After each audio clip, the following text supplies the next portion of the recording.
Shalom, shalom, shalom. Shalom. We're back. We're back. Those of you that are still in the chat, come back on in. Again, like the video, and we're gonna continue on. All right, so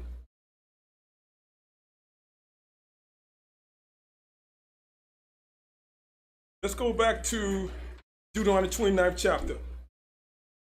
All right, we're discussing what Yahushua was saying, these be the days of vengeance in Luke 21 and 22. Because things change. Basically for the southern tribe or the southern kingdom. All right, let's go to Deuteronomy 29th chapter, 28th verse. The book of Deuteronomy chapter 29 verse 28. Go ahead. And Yahweh rooted them out of their land in anger and in wrath and in great indignation, and cast them into another land as it is this day. Underline where it says, cast them into another land.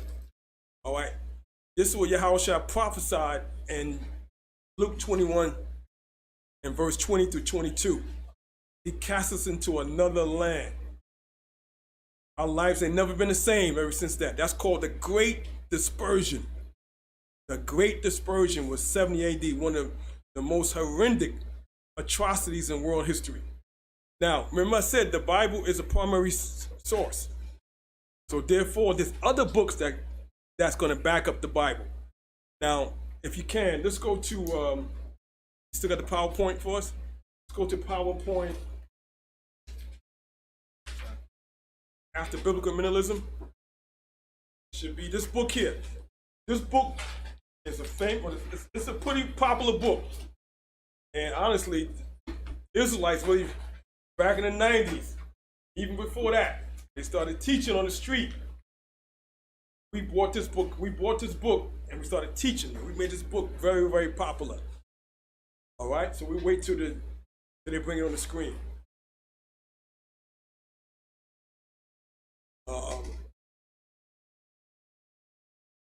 The book is called From Babylon to Timbuktu. Let's pull it up.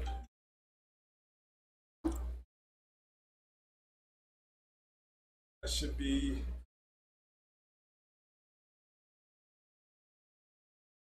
need the number for the PowerPoint.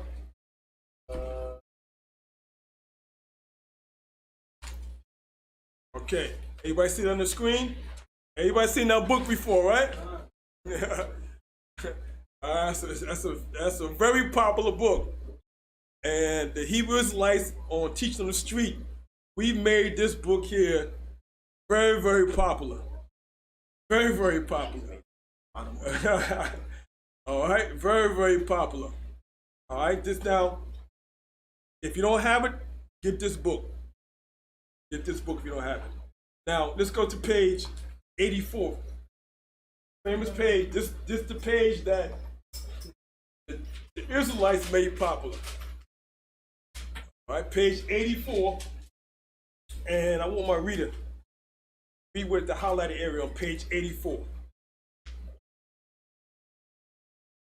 The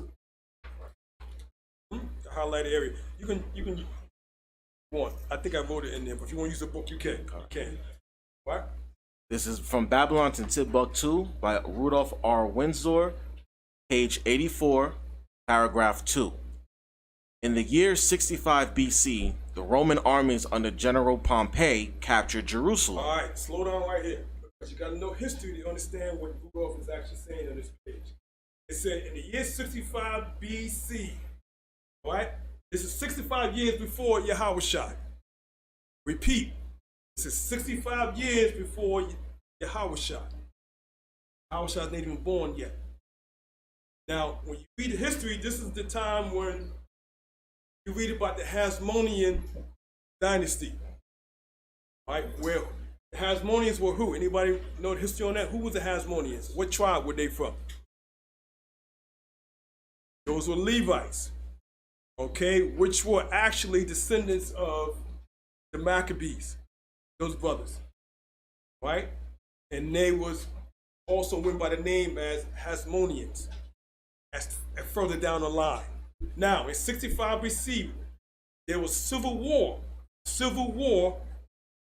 in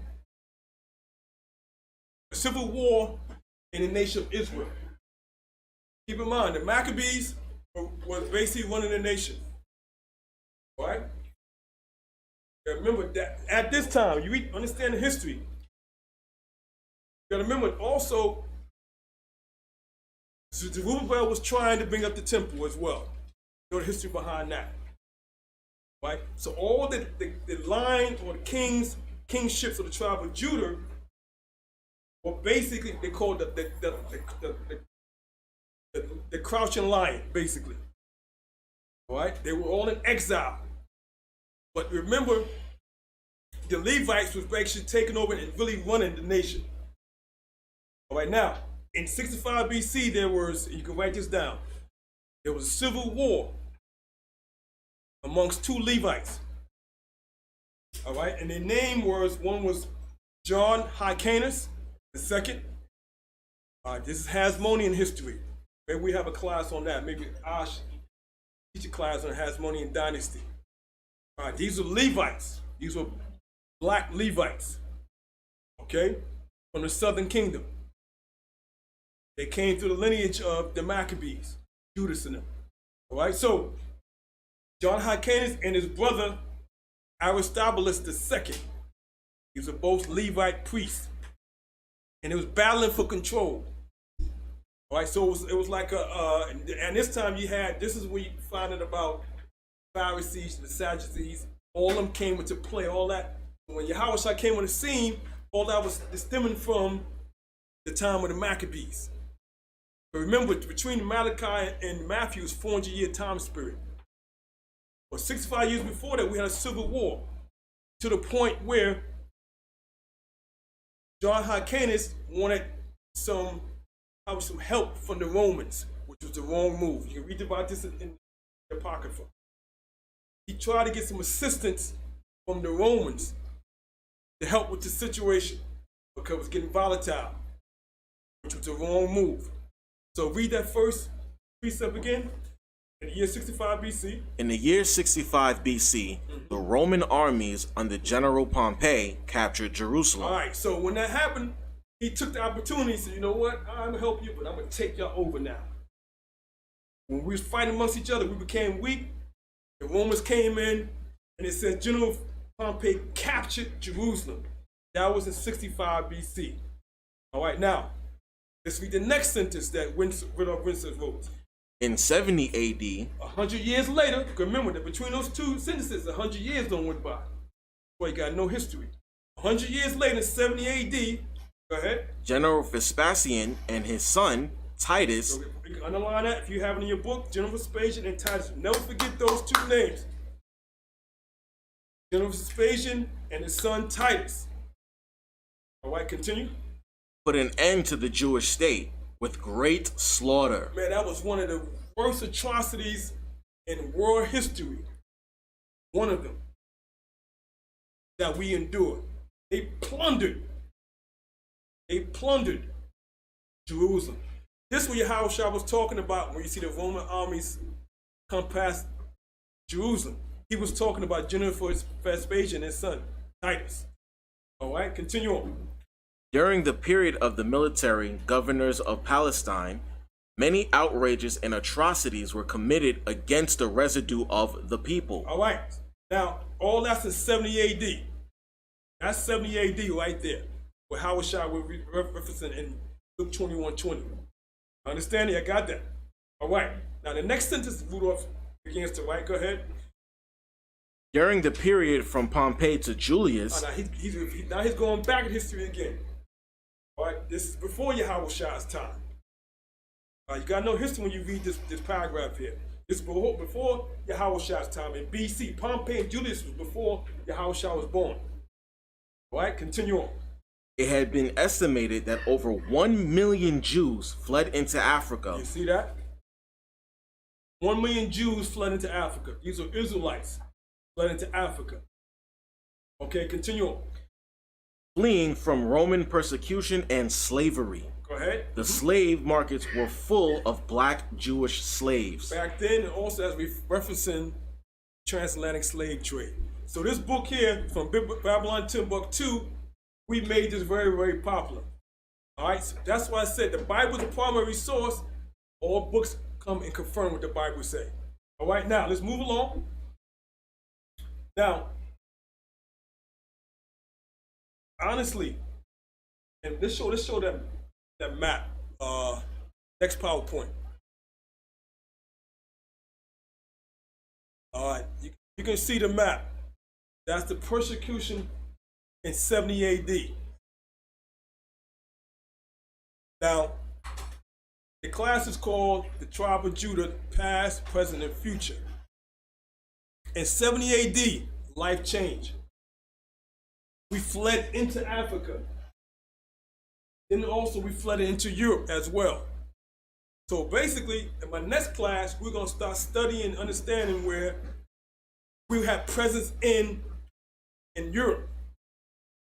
All right? And also presence in what is known as Africa. All right, but I just want to have this map for you. All right, now, so basically this kind of end my class for today. All right, because it's too long to go to different parts. So next part, we're going to start going into our dispersion after 70 AD. That's going to lead to what is known the infamous 12-tribe chart. I didn't mention anything about that yet. And also, we still got to break down the inheritance and the prophecy of Judah in Genesis 49. Now, let's go to Isaiah 11 chapter. All right, just a few more verses. Isaiah 11 chapter. 70 AD is considered the dispersion of Judah. The dispersion of Judah, or what is known as the Jews. Let's go to Isaiah 11 chapter. Everybody lock and load for this verse here. Lock and load for this. Brace for this verse. Go to Isaiah 11 chapter. And let's begin at that 10th verse. The book of Isaiah, chapter 11, verse 10. Go ahead. And in that day there shall be a root of Jesse. All right. It's in that day. Listen to the scripture here. There's a heavy scripture. In that day, there should be a root of Jesse. Jesse was who? Or what tribe was Jesse? We learned about it early class. All right, that's where it all started, because he said the kings. Scripture said the kings. He said, I'm going to anoint from you got a king from one of the sons of Jesse. All right, he says here, in that day, there should be a root of Jesse. Go ahead. Which shall stand for an ensign of the people. It stands for an ensign or a sign. A sign is like a flag for the people. Now, when you're going to get the full understanding, this is talking about Yahushua. The full understanding of this. He's the ensign for the people. Go ahead. To it shall the Gentiles seek. All right. Now, it said to each shall the Gentiles seek. Now, when you really fully understand that, that's talking about, and like I said, brace for this, that's talking about Israelites in foreign lands. All right? For example, let's go to Genesis 49th chapter. 49th chapter. To the prophecy of Judah.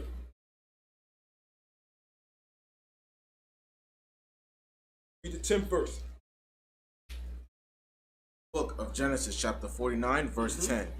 The scepter shall not depart from Judah. The rulership, all right, the royal authority, the badge, all right, shall not depart from Judah. All right, go ahead. Nor a lawgiver from between his feet. I mean, like a ruler's staff. The Galvin should not depart from Judah. All right, go ahead. Until Shiloh come. Until who? Until Shiloh come. That's Yahushua come.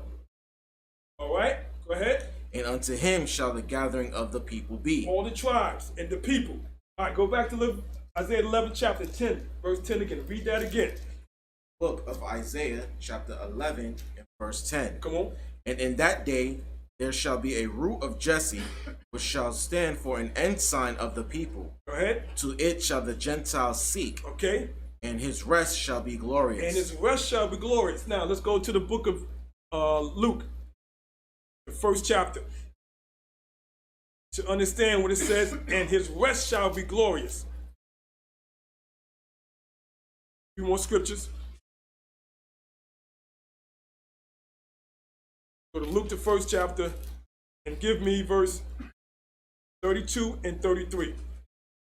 The book of Luke, chapter 1, verse 32. Come on. He shall be great, and shall be called Son of the Highest. Go ahead. And the Most High shall give unto him the throne of his father David. All right, what tribe is of David's from? Judah. Go ahead. And he shall reign over the house of Jacob forever. Going to reign over the house of Jacob, meaning all the tribes, all the sons. Underline Jacob there. He didn't say reign over the house of David. This Yahweh shall reign over the house of Jacob, meaning the 12 sons or the 12 tribes. Then it says forever. All right, go ahead. And of his kingdom there shall be no end. This is when you're going to have that in the book of Isaiah, when we just read the 10th verse. His rest shall be glorious. That's when he's going to rest. All right, go back to Isaiah 11 chapter. Verse 11. The book of Isaiah, chapter 11, verse 11. Go ahead. And it shall come to pass that the Lord shall set his hand again the second time. The second time, because what? The Most High said, we shall go into Egypt, what? Again. Again. So the Most High, he got to come a second time. All right, because remember, if you look at that map, that PowerPoint map, you'll see after 70 AD, that was called the Great Dispersion. All right, we went into Africa, we went into Europe as well. Okay, into all lands. All right, continue on. And it shall come to pass in that day that the Lord shall set his hand again the second time to recover the remnant of his people, which shall be left from Assyria, and from Egypt, and from Pathros, and from Cush, and from Elam, and from Shinar, and from Hamath, and from all the islands of the sea. And now next class we're gonna go over that particular verse right there and tell you where those places are. We're gonna use the maps next time. All right, continue. Verse 12. And he shall set up an ensign for the nations, and shall assemble the outcasts of Israel, and gather together the dispersed of Judah from the four corners of the earth. All right, so now let's talk about 70 AD. 70 AD was the game changer of everything. Never returned. 12 tribes of Israel never returned. None of the tribes returned since 70 AD. All right, continue. Verse 13. Okay. The envy also of Ephraim shall depart. Now, who is Ephraim? He's the firstborn, but he's what? He is what? The head of what? The southern kingdom. All right, when the Most High come the second time. Northern kingdom. Northern kingdom. When the Most High come a second time, it ain't gonna be no envy no more. All right, read that again. The envy also of Ephraim shall depart, and the adversaries of Judah shall be cut off. All right, you see that? All right, it's going to be Ephraim and Judah. Okay, go ahead. Ephraim shall not envy Judah. Go ahead. And Judah shall not vex Ephraim. Yeah, see that? All right. Now these are what is known as the what? These are the top ones in the birth tribe. And not only that, but they're the top ones that got what is known as the birthright. Now some scripture said, Ephraim is my firstborn. All right? Y'all see that? That's why it fulfilled the prophecy. Ephraim had to be a head tribe over what is known the northern kingdom. And Judah had to be the head tribe over the southern kingdom. Joshua was from what tribe? Ephraim. Okay? Ephraim. Right? Now, let's stop right there now. All right. So I'm going to end my class, but people are asking about bringing out different books at the end of my class. All right, there's another book I want everyone to actually start. You don't have it already? This is another book. It's the book of the class or book of the recommendation or book of the day if you want. If you don't have it. There's another one. It's another book written by Rudolph R. Windsor. You don't have it. Try to get this book here. This is called Valley of the Dry Bones by Rudolph R. Windsor. The same person that wrote the book, the Babylon and Timbuktu. He wrote this as well. All right. Who has this book already? All right. Try to order it. All right. This is called Valley of the Dry Bones. I got two books for today, but this is Valley of the Dry Bones by Rudolph R. Windsor. And my reader, could you go to page 54? I believe I gave you a note. Page 54.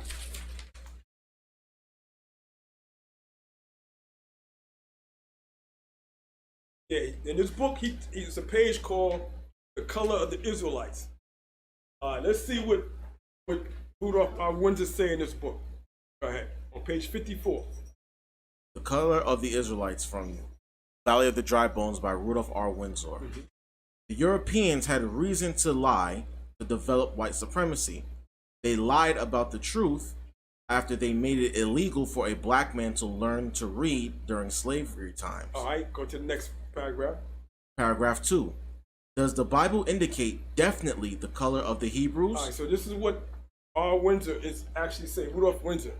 He's actually asking, does the Bible indicate, is it definitely the color of the Hebrews? Go ahead. This question is important because the Hebrews are the central figures upon whom the Bible is based. Go ahead. I maintain that Abraham, Isaac, Jacob, Ishmael, the father of the Arabs. See, he even knew who Ishmael was. Moses, Solomon, Jeremiah, Daniel, Jesus or Yahushua, and the entire nation of the Hebrews were a black people. You see that? That's in this book here. So if you get a chance, try to get this book. All right, Valley of Dry Bones. All right, now this other last book before I end my class, they asked me to bring this book back. This is the book that's hard to get. All right, this one is called 400 Years Without a Comb. All right, this book is rare and costly. I had some people actually give me a call and say, hey man, we can't get that book. I was like, yeah, I know. All right. And you call somewhere, try on Amazon, you can't get it off Amazon either. And he tried some places, said they didn't have it. Said they had it, but they didn't have it. All right. But this is the original one. All right, now.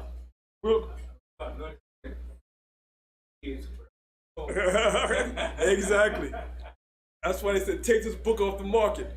Now I'm gonna go to something in a few minutes, but if the reader go to page 46, there should be a note in there.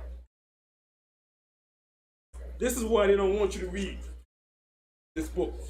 Took it off the market. Listen. 42.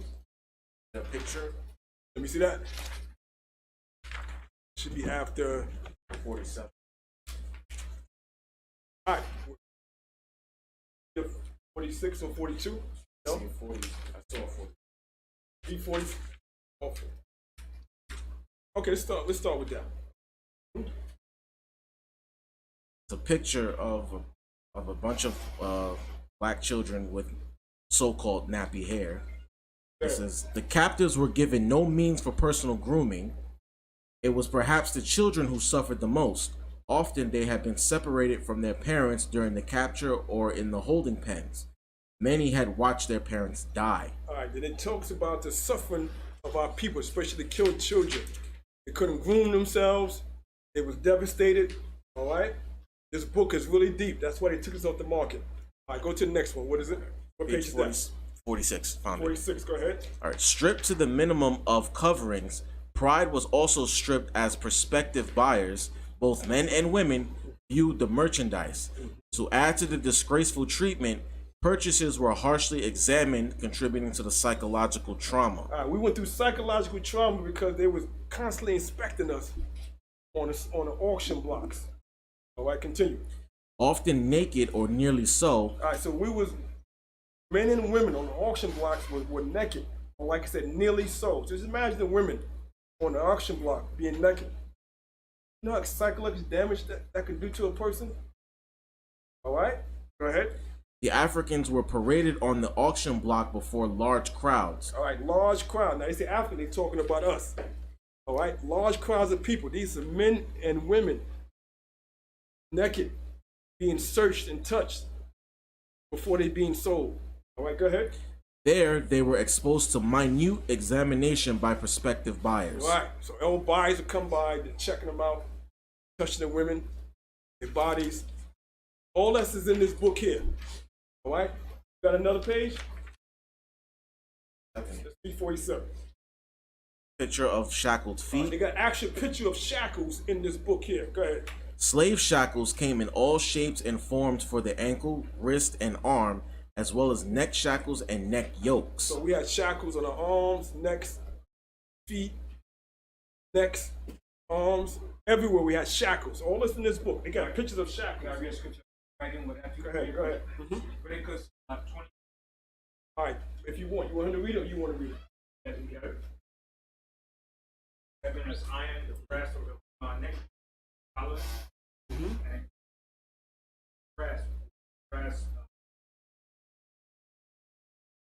chains or something. All of them that are not. You hear that here what Elder Ben said? All right, so this book actually shows pictures of it. Real pictures of shackles, real shackles. All right, finish with that verse? Yeah. All right, go back to that page. I'm going to read it. We got you everywhere. All right? All right, second paragraph. Traders from different parts of Europe treated the captured Africans differently. Instead of being confined to dark rooms, some traders found it easier to tie the So Africans. they begin to tie us up. Go ahead.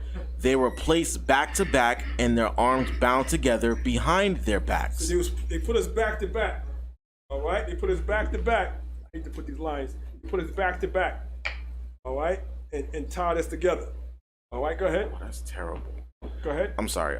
They were placed back to back and their arms bound together behind their backs. They were then forced to sit down and their legs spread All right, apart. so they're forced to sit down and have their legs spread apart. All right? They have the women do the same thing and the men. All right? This book's actually showing this to you. All right? Go ahead. Their ankles were then tied to the men on either side. Go ahead. To add to the degrading situation, the food for the prisoners was placed on the ground in front of them. All right, so you tied together, back to back, your feet tied up, your ankles tied up, and they put food on the ground. So how you expect to eat? Yeah, you got to, because you got to work with the person that's behind you. We got to work together to try to get something to eat. All right, this is what we was going through. Y'all realize, when you hear about so many mental effects that we have in our community, all come from this. All right, all comes from this. All right, continue on.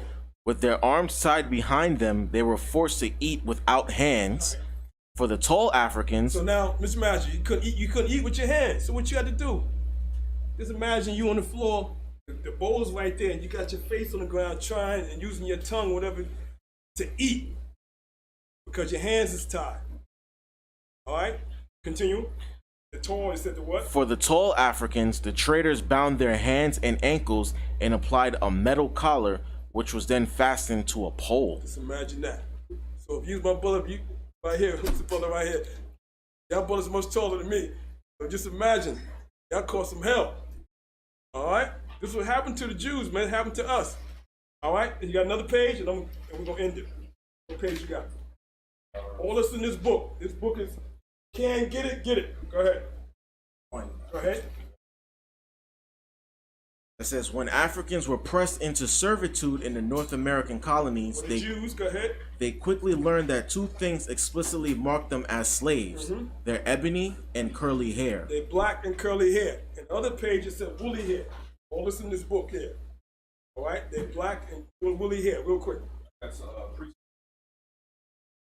Go ahead, really quick. All right. Third Maccabees, chapter 4, verse 7. Go ahead. It says, bound and disposed of public days, they were hurried violently toward a ship.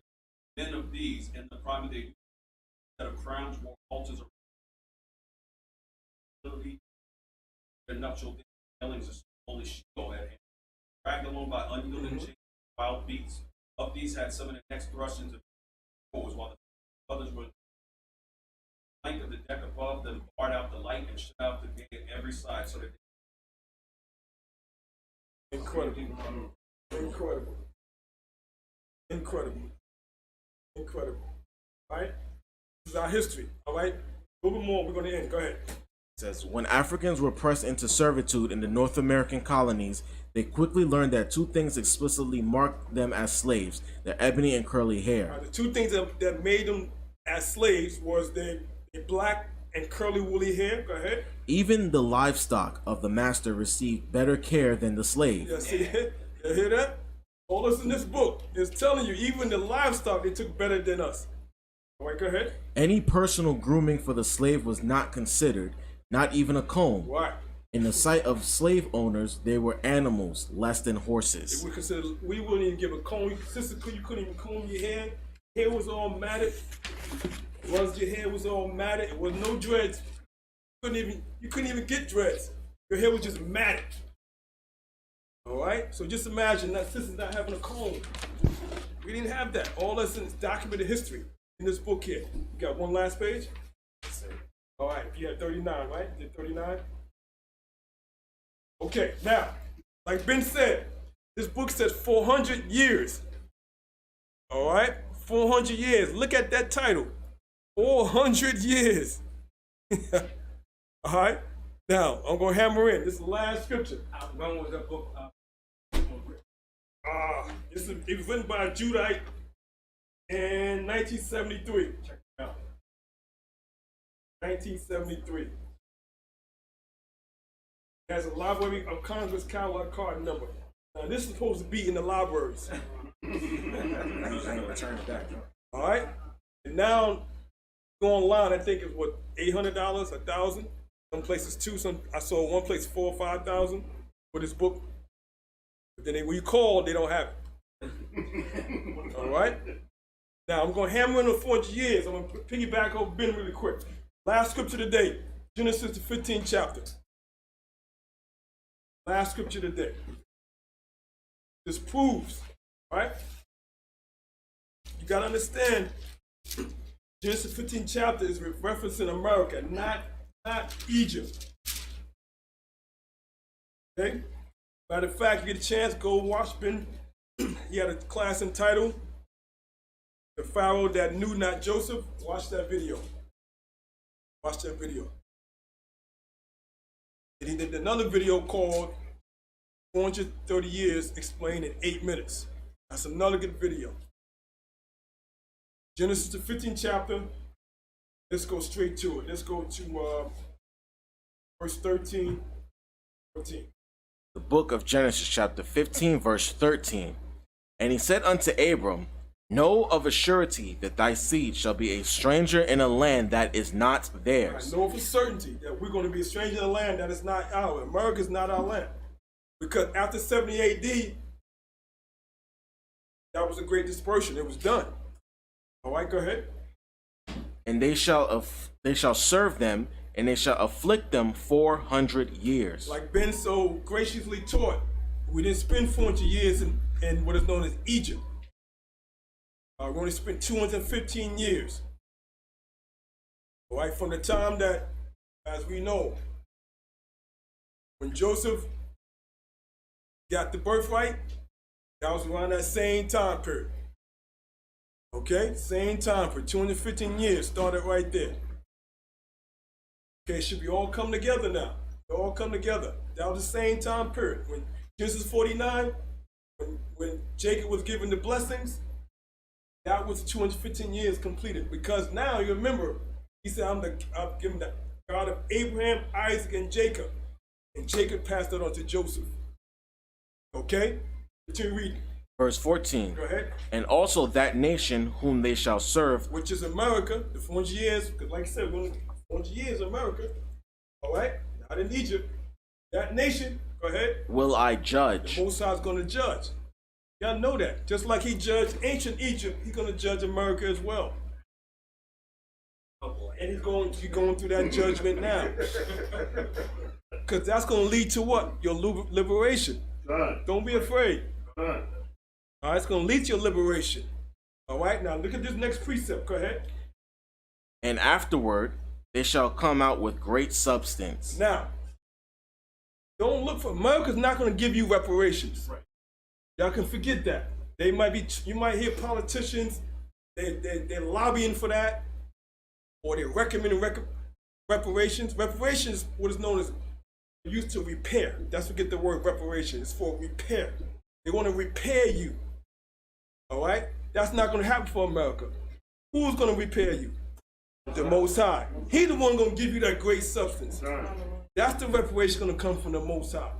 All right, read that the last precept again. Matter of fact, 14 again. Verse 14. And also that nation whom they shall serve will I judge. Go ahead. And afterward shall they come out with great All right, substance. the Most High going to repair us. He's going to give us those reparations. He's going to come out great substance. All right, y'all see that? All right, with that, I'll say shalom to everybody. All right.